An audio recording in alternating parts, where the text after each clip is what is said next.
It was December 2022 when Toyota previewed the second generation CHR by releasing the Prologue concept, and now it's time to finally meet the subsequent production model. It adopts a substantially different design without losing the funkiness of its predecessor that has proven to be popular in the crowded small crossover segment.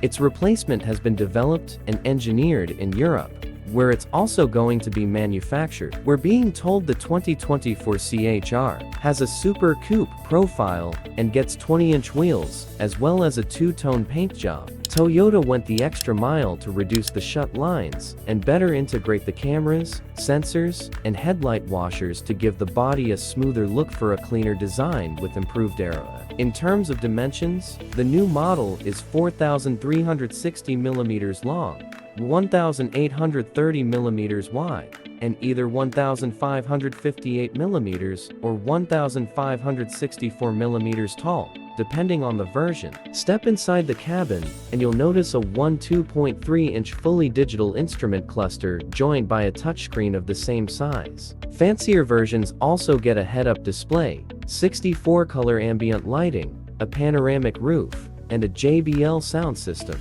Unlike other brands, Toyota is not ready to give up on buttons for often used functions, even though screens keep getting bigger with each generation of a new car. Red accents and a GR badge belong to a new GR Sport Premier Edition with sporty touches inside and out.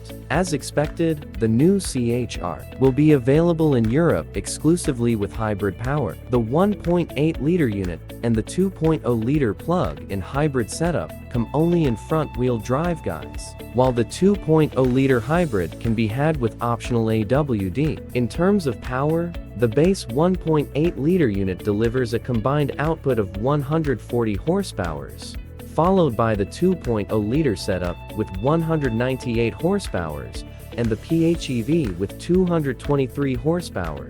In terms of performance, the entry-level model with the 1.8-liter hybrid powertrain does 0 to 62 miles per hour in 9.9 seconds and tops out at 106 miles per hour. The FWD 2.0-liter model takes 8.1 seconds to complete the sprint, or 7.9 seconds if you step up to the AWD variant. Both these 2.0-liter hybrid models can do 112 miles per hour. As for the PHEV, it completes the sprint in 7.4 seconds and can do 112 miles per hour. With the battery charged, you'll be able to cover 41 miles on electric power. Toyota is already taking online reservations in Europe, where the GR Sport Premier Edition we mentioned earlier is joined by a High Premier Edition with its own subset of features typically found on the high-end versions. While the first generation model was sold in the United States, its successor won't be offered there.